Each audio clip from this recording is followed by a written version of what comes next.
I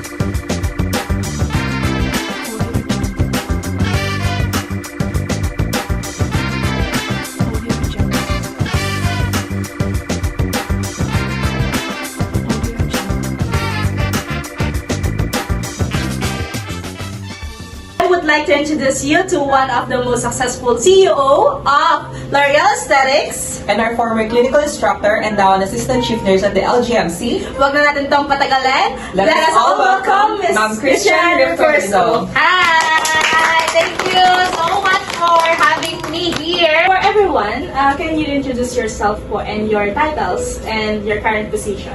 Okay, so now, sa mga hindi nakakakilala sa akin, I am Christian A. Refresco. But before, I am Christian Madrid Garin. So, now is, currently, I am assistant chief nurse at Lunagoco Medical Center, but I am now on maternity leave. So, ma'am, so medyo curious po ako. What is your educational background in nursing? Okay. I was graduated from Batangas State University. Main Campus 1, batch 2016-2017. So, I was graduated last 2017. Then, after that, nag-training na ako as an assistant, nursing assistant, kasi wala pa akong board. So, habang naghihintay ako ng board, pumasok ako sa Lunagoco. Pero hindi nila ako hinar as nurse attendant. Pero hinire nila ako as pharmacy assistant for 6 months. Yeah. For 6 months. Yes, and I took board nursing in November 2017. Then I got my license last January 2018. So, doon ako naging nurse na ng Lunagoco. And I started as emergency room nurse, ward nurse. And then, I took Master's of Arts in Nursing last 2019 naman. As nag-work, kumuha na ako ng masteral para hindi sayang yung time. Oh, okay ma'am. So, paano yung nabanggit mo? 7 years. 7 years po kayong naging nurse. And sa 7 years na yun, naging assistant chief nurse po kagad kayo. Yeah. So, ma'am, regarding po doon, ano po yung mga na-experience nyo during those years? Doon sa 7 years before kayo maging assistant chief nurse? Okay, sige. So, mag-start tayo sa na-hire ako bilang emergency nurse and ward nurse. Nung time kasi na yun, super lack of nurses. So, hindi nyo naabutan before, ang konti lang naming mga nurses. So, nag-start kami as emergency room nurse, paikot-ikot, emergency room nurse, ICU, kung saan walang duty, doon ka duty. Parang ganon. So, kaya ako ay lucky na din. Na-experience ko yung mga ward. Na-experience ko yung different areas ng hospital. Which is emergency, ward, ICU, OR. Lahat yon tinaka ko nang walang assurance na kaya ko ba to. Pero, as nurse kasi andun yung passion mo. Kung andun yung passion mo sa work, makakaya mo at makakaya siya. Then after that, 4 to 5 years, na-promote ako as ER head nurse. It's my pleasure, my honor. Kasi despite na napapagalitan ako sa OR, napapagalitan ako sa ER, kasi syempre, hindi naman tayo perfect para hindi mo pagalitan. So, lahat talaga napapagdaanan niya ng mga nurses, yung napapagalitan ng doktor. So, kahit minumura ako, yung gano'n, pero hindi yan naging negative for me. I took it as lesson para ako ay mag-improve and mag-mold sa akin. So, after 4 years, hindi ko na matandaan, na-promote ako as emergency room nurse, head nurse pala. After a year, na-promote ako as nursing supervisor. And then, months lang din, na-promote ulit ako na nurse na. So, doon ako ng pag-grow. Yeah. So, ang ganda ng achievements ni ma'am. Kasi sa life, sa span na yun, parang ang dami nyo nang naranasan at ang dami nyo na rin na-achieve. Yeah. If you love your work, the work will love you back. Kaya, talagang kung passionate ka, kung dedicated ka sa work mo, mamahalin ka ng work mo. Yun nga po, na-share sa atin ni ma'am yung journey niya as staff nurse, papunta na ngayon sa current position niya. So ma'am, tanong lang din po namin sa inyo, ano po yung nag-i-inspire pa sa inyo para marating yung position nyo ngayon as assistant chief? Nag-inspire sa akin kasi, lagi kasing mindset ko na hindi pwedeng ganito lang ako. Ambisyosa kasi ako. Yeah, I am really ambisyosa. Kaya hindi ako pwedeng ganito lang. Ayoko nang inaapakan ako, nang nasa baba ako. I always aim higher. Wala namang masama kung tayo ay mag-aim high. At least wala tayong naapakang ibang tao. I mean, we have been there na maayos yung ating intention as para lang mag-self-growth tayo, self-development, and wala nang ibang anything. So, yun yung naging mindset ko lagi. Every time, siguro motivated ko na kailangan kong maging maayos, mag-improve ng sarili. Kaya sabi ko, I want more. So, Okay, so yun, natutunan natin na ang Always word na aim high. ambitious ay hindi siya negative. Yes, Kundi pwede siya maging positive positive siya. for us to strive more. yes, of course. So, kung paano mo siya i-take. So, always aim high. Totoo yan. Kasi wala kayong mararating kung laging dito lang. You are there, your mission is to move up, to soar high. Gusto ko lang malaman kung ano yung mga accomplishments mo, yung mga narating mo, na pinakang proud ka. For me, the biggest accomplishment is having my children. Yes, and I am really, really proud na nagkaanak ako. Dahil sa kanila, natuto akong maging matapang, tumayo ako ng sarili ko.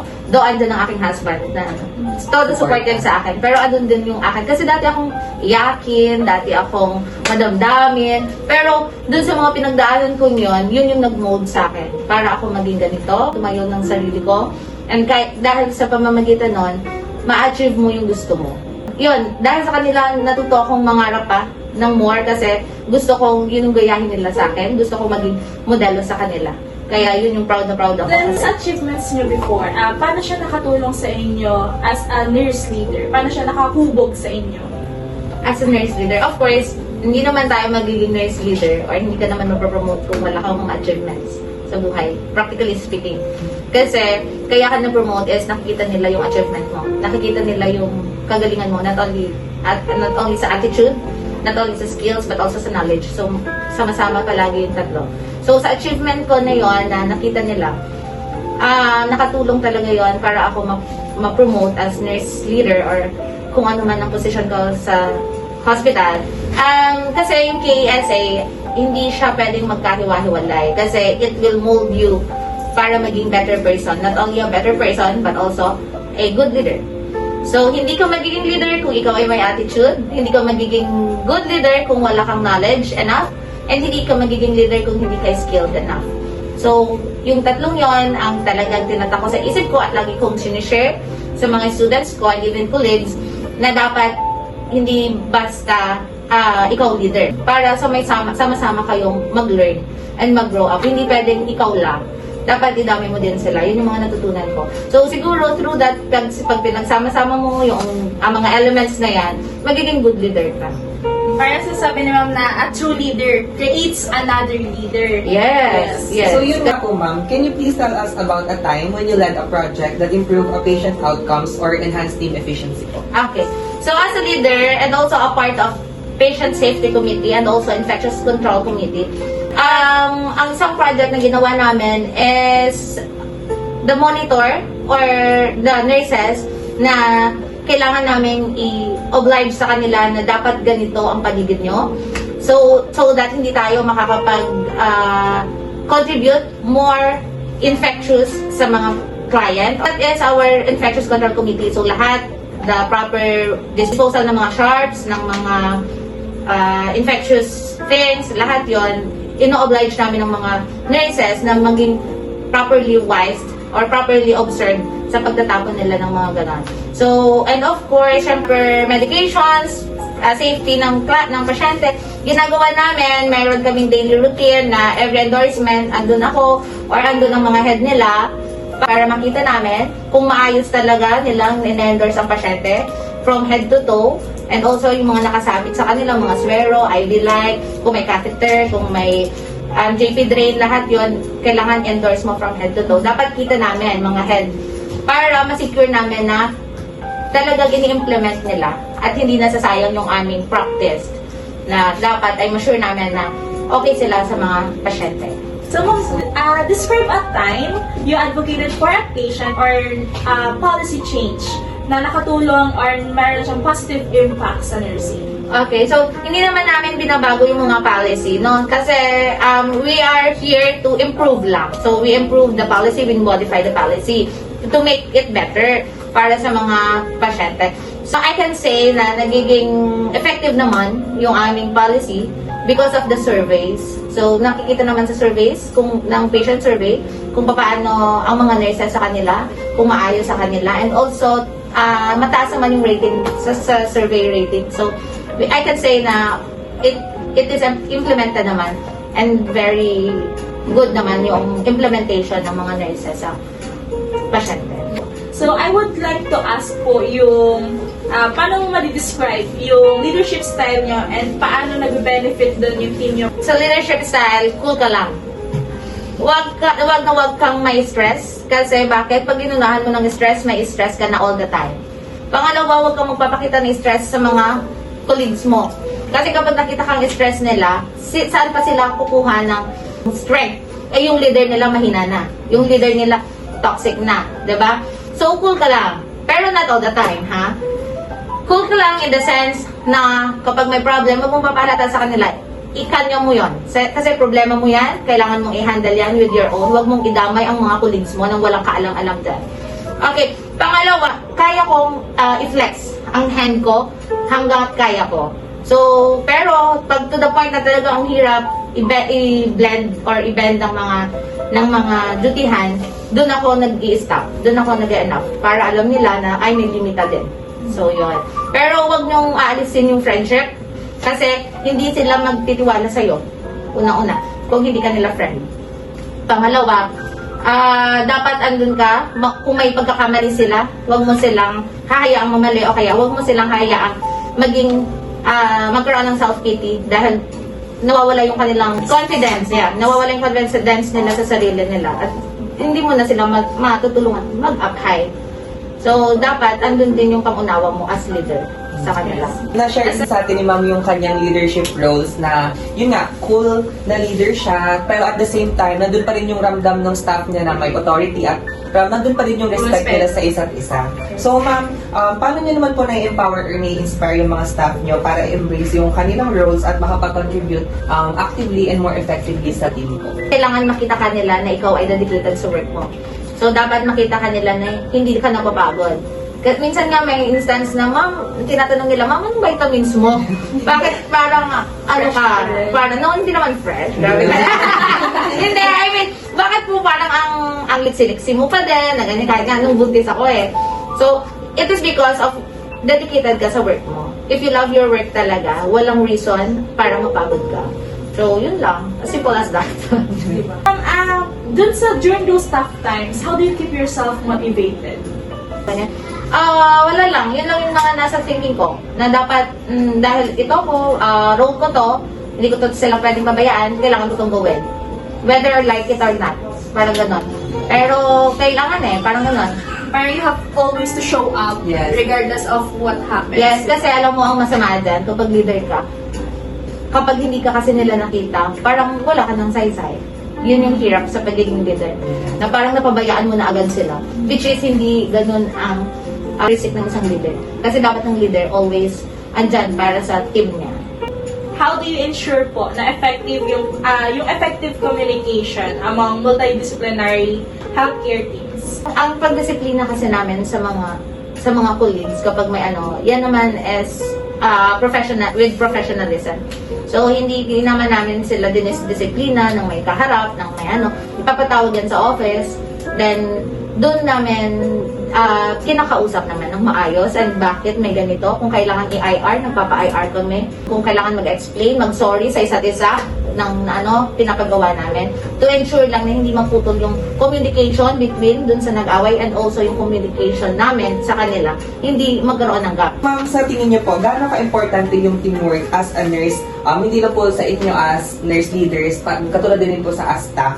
And can you give an example po na katulad ng great ng collaboration with the team po na na-experience niyo po? Of course, teamwork is very essential pagdating sa group or pagdating sa isang, lalo na kung ikaw ay leader, kailangan mo yung mga ka-team mo dapat nakikikaisa sa'yo. Hindi pwedeng ikaw lang. Hindi pwedeng sila lang. So, tulungan kayo. Kung nahihirapan na yung team mo, nakita mo leader ka, hindi ka pwedeng, ayusin yan. Hindi pwedeng ganon. Kung nakihirapan na siya, tumulong ka doon. Kasi leader ka. Yes, you start to be one of them.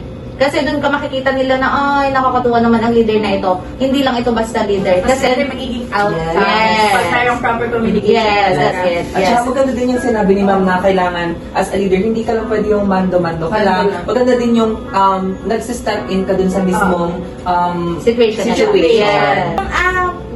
During those tough times, how do you keep yourself motivated? during the staff times. Opo, those staff shifts na kailangan nyo talagang mag-duty kayo ng ganong oras na kasi lock na ng staff. Okay. So, I keep myself motivated sa mga ganyan. Wala lang. Yun lang yung mga nasa thinking ko. Na dapat, dahil ito ko, role ko to, hindi ko to sila pwedeng pabayaan, kailangan ko itong gawin. Whether I like it or not. Parang gano'n. Since kanina po nabanggit niyo about yourself is ambitious po kayong tao. Yung Yes. you're always striving for more. So, ang tanong naman po namin, ano po yung mga professional development activities na nag-engage kayo to stay in your current field po? Tada! Actually, it was my dream to be a doctor talaga. Oh. Yeah, so, dalawang attempt ko na magdo-doctor, pero dalawang attempt din ako nabuntis. And after that, ayan na, dire-diretso na. Sabi ko, I want more kasi hindi pwedeng dito lang ako sa bahay. Tapos ayun, nag-isip ako, sabi ko, dito sa esthetician. Sabi ko, mag-exam kaya ako. Tapos nagpumasok kaya ako, 10-day course lang kasi. Pumasok kaya ako. Tapos naging top notcher ako. Yes! Naging top notcher pa ako. Tapos sabi ko, siguro para sa akin to. Then, pag uwi ko, yun na, nag-isip ko na, ba't ako nag-aral? Kung hindi ako maggaganto. Yun, parang ganun lang. Sabi ko, gusto ko lang kasi pandagdag sa pangalan. Eh, sabi ko, walang sense kung hindi ako maggaganto. Kaya yun, doon na siya nabuo. Na talagang dire-diretso siya, ang bilis. Yun. Diba?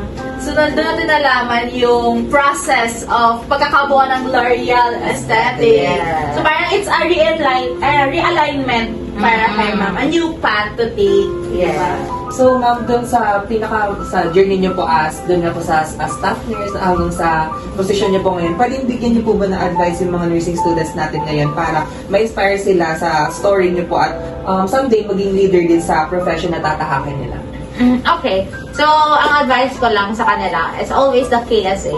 Yes, because hindi ka magiging leader at the same time kung wala kang attitude. Or kung may attitude ka pala, sorry. Kung hindi ka skilled and hindi ka knowledgeable enough. So, as students, yan, sorry for the term, pero yan pa lang kayo. Okay? So, mas madami pa kayong tatahakin. Hindi ko sinasabing hanggang dyan lang kayo. Ano kayo ngayon? Maging humble muna kayo sa mga nurses. Huwag kayo masyadong, parang ang dami yung alam compare sa iba. May ganun kasing student nurses eh. So, kayo as student nurse, tanggap lang kayo ng tanggap ng mga knowledge. Learn lang kayo ng mga skill kasi yan talaga ay madalaki ang nagiging tulong sa inyo kapag kayo ay naging nurse na. So at the same time, yung attitude talaga towards your colleagues, towards your professor, and towards to anyone. Yung attitude mo talaga ang magdadala sa'yo sa taas. Kasi, yun nga sabi, walang tinataas na nasa taas na. I mean, walang tinataas na mataas. So, lahat ng nasa taas, nasa baba. So, magpakumbaba ka muna ngayon para ka itaas. So, gusto ko lang po sanang malaman kung ano po yung nai-envision ninyo sa nursing profession for the next decades. Okay. So, ang nakikita ko sa mga susunod na nurses, kailangan sila maging matapang pa. So, nakikita ko sila na hindi ganun katapang itong mga nurses, mga baby na kasi sila ngayon. So, yung mga naranasan namin noon, nung mga dyan, parang tanda ko na, no? Pero yung mga naranasan namin noon, parang hindi na namin naparanas sa inyo. Kasi bawal na, parang bawal na kaming magalit sa inyo. Bawal na kayong parusahan sa mga professor. Bawal na kayong, kasi parang kung na-consider agad na nabubuli kayo, masyadong damdamin na kasi ang mga bata ngayon. So, ewan ko kung bakit, pero ganyan ang tingin ko sa generation ngayon. Masyadong damdamin. So, konting galit, nagdadamdam sila. So, hindi dapat ganon. So, take it as active, not always passive.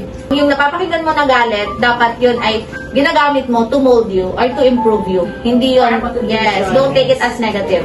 Kasi hindi naman una sa lahat, intindihin niyo sila kasi sila yung may mga alam. Hindi sila magagalit kung kayo ay hindi nagkakamali. So, at the same time, pag nagalit sila, so alam mo mali ka, so alam mo may tatama ka. So, it will mold you and it will help you to improve as a nurse. So, yun lang makikita ko, yun lang masasabi ko sa mga nurses ngayon, tapangan nyo pa. Yun.